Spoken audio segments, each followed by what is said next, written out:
ಸ್ವಾಮಿ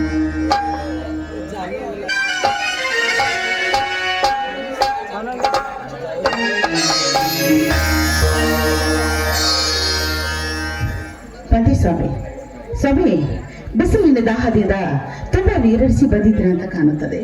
ಸ್ವಾಮಿ, ನಿಮಗೆ ಕುಡಿಯೋದಕ್ಕೆ ತಂಪಾದ ನೀರನ್ನು ತಂದಿದ್ದೇನೆ, ತೆಗೆದುಕೊಳ್ಳಿ ಸರ್.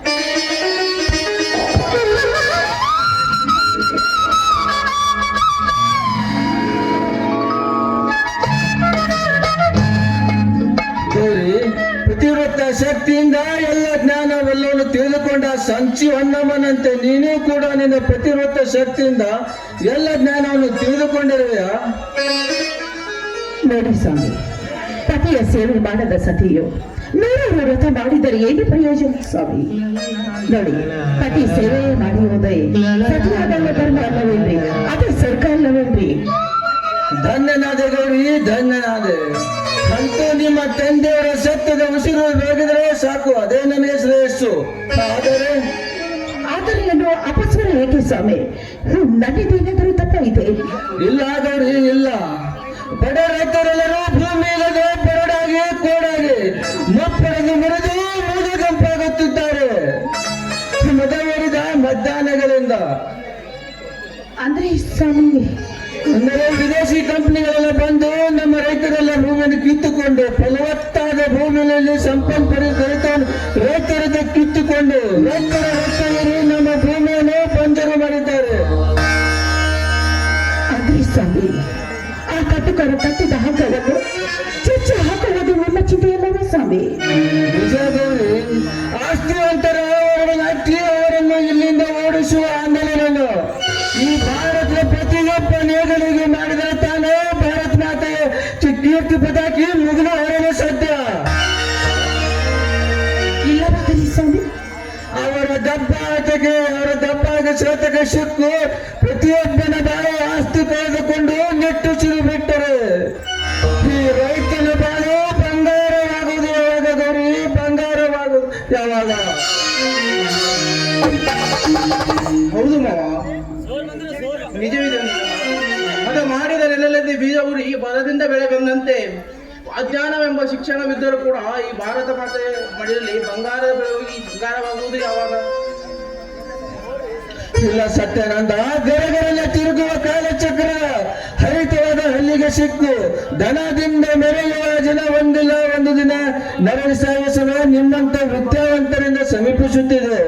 ಆವಾಗ ಪ್ರಸಿದ್ಧಿ ಪಡೆಯುವ ರೈತ ರೈತರ ಬಂಟ. ಸ್ವಾಮಿ, ಕಲೀಲಾರದಿಗೆ ಸ್ವಲ್ಪ ಕಷ್ಟವಾಗಬಹುದು. ಅಸಾಧ್ಯವಾದ ಮಾತೇನಿಲ್ಲಕ್ಕ. ಪ್ರತಿಯೊಬ್ಬ ರೈತನ ಮನೆಯಲ್ಲಿ ಅನ್ಯಾಯದ ವಿರುದ್ಧ ಹೋರಾಡುವ ಒಂದು ಗಂಡು ಮಗನಿದ್ದಾಗ ಆ ಮನೆ ಎಂಟನೇ ಗಂಡನಾಗಲು ಸಿದ್ಧತೆ. ಒಳ್ಳೆಯ ವಿಚಾರ ನಿನ್ನದು. ನಾವು ನೋಡಿದಂತ ಗೌಡರು ಬೇಕಾದಂತ ವಿದೇಶಿ ಕಂಪನಿ ಕಟ್ಟಿ ಜೋಡುತ್ತಲೇ ಸಗಿನಿ ಹಾವಂತೆ ಎಷ್ಟೇ ನಮ್ಮ ಮನೆಗೆ ಬೆಕ್ಕಟ್ಟು ಹೇರಿದರು. ನಾವೆಲ್ಲ ರೈತರು ಒಗ್ಗಟ್ಟಾಗದೆ ಬಗ್ಗೋದು ದರ್ಪ. ಇಲ್ಲವಾದರೆ ಸದಾ ನಮ್ಮ ತಲೆಯ ಮೇಲೆ ಎಡವತ್ತು ನಿಲ್ಲುವುದು ಆ ಕಾಳಿಂಗ ಸರ್ಪ. ನೋಡಿ, ತಾವು ಇರಲಿ ಹೊಲದಿಂದ ತುಂಬಾ ದಣಿದು ಬಂದಂತೆ ಕಾಣುತ್ತಿದ್ದೀರಾ. ಈ ಮಧ್ಯಾಹ್ನದ ಹೊತ್ತು ತಮ್ಮ ನಡುವೆ ಹೋಗಿ ಊಟ ಮಾಡಬಾರ್ದು? ಅಕ್ಕ, ನನ್ನ ಸ್ವಲ್ಪ ಊಟ ನಂತರದ್ದೇ ನಾಳೆನೇ ಎಕ್ಸಾಮ್ ಇದೆ. ಸ್ವಲ್ಪ ಸ್ವಲ್ಪ ಅಂದ್ರೆ ಏನೋ ತಮ್ಮ? ಸ್ವಲ್ಪ ಎಕ್ಸಾಮಿಗೆ ದುಡ್ಡು ಖರ್ಚಿಗೆ ಹಣ ತಾನೇ. ಹೌದು ಮಾವ. ಇದರಲ್ಲಿ ಧ್ಯಾನವನ್ನು ಸ್ವಲ್ಪ ಸೋಗಿಸಿಕೊಡು, ಆಮೇಲೆ ಮತ್ತೆ ನಾನು ಹೊರಕಳಿಸಿಕೊಡುತ್ತೇನೆ. ಆಯ್ತು ಮಾವ, ನಾನು ಬರ್ತೀನಿ.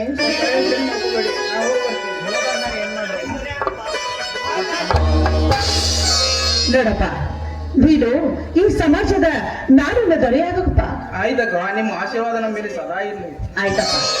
ನಿಮ್ಮ ಅಕ್ಕನ ಆಸೆ ನನ್ನ ಆಸೆ. ಆಯ್ತು ಮಾವ, ನಾನು ಹೋಗಿ ಬರ್ತೀನಿ. ನೋಡಿದ್ದೇನೆ ನನ್ನ ಹಳೆಯ ಮಾತು, ನೋಡಿದ್ದೇನೆ ನನ್ನ ಹಳೆಯನ ಮಾತು. ಅದು ಈ ಮನೆಗಳ ರೀ, ನೀವು ಅದೇನು ಶೇಂಗಾಕ್ಕೆ ಮತ್ತು ಗೋಧಿ ಜೋಳಕ್ಕೆ, ಅದು ಅಲ್ಲದೆ ಕಬ್ಬಿಗೆ ನೀರು ಉಣಿಸಬೇಕಂತ ಹೇಳಿದ್ರಲ್ಲ, ನಾನು ಅಲ್ಲಿ ಹೊಲಕ್ಕೆ ನೀರು ಉಣಿಸಿ ಹೊಲಕ್ಕೆ ತಂಪಾಗಿ ಮಾಡಿ ಬಂದೆ. ಇಲ್ಲಿ ನೀನು ನನಗೆ ತಣ್ಣೀರು ಕುಡಿಸಿ ನನ್ನ ಹೃದಯ ತಂಪು ಮಾಡಿದೆ. ಆದರೆ ನೀನೀಗ ನನ್ನ ಮನ ತಂಪಾದಂತೆ ಆಡುಬಾರಿ ನನ್ನೊಂದಿಗೆ.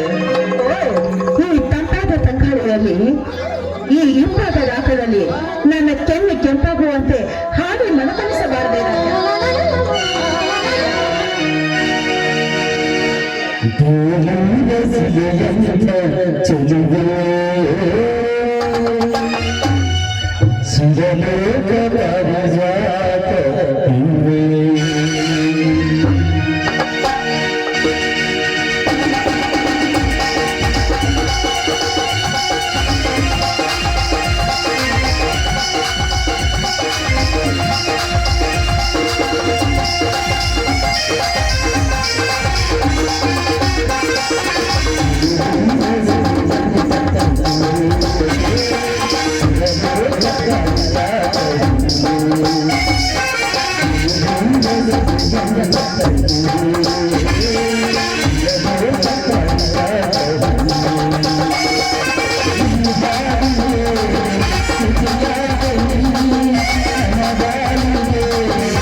ಚಿನ್ನ ಇನ್ನು ನಾಟಕ ಬಾಳಿಗೆ ಹೋಗೋಣ.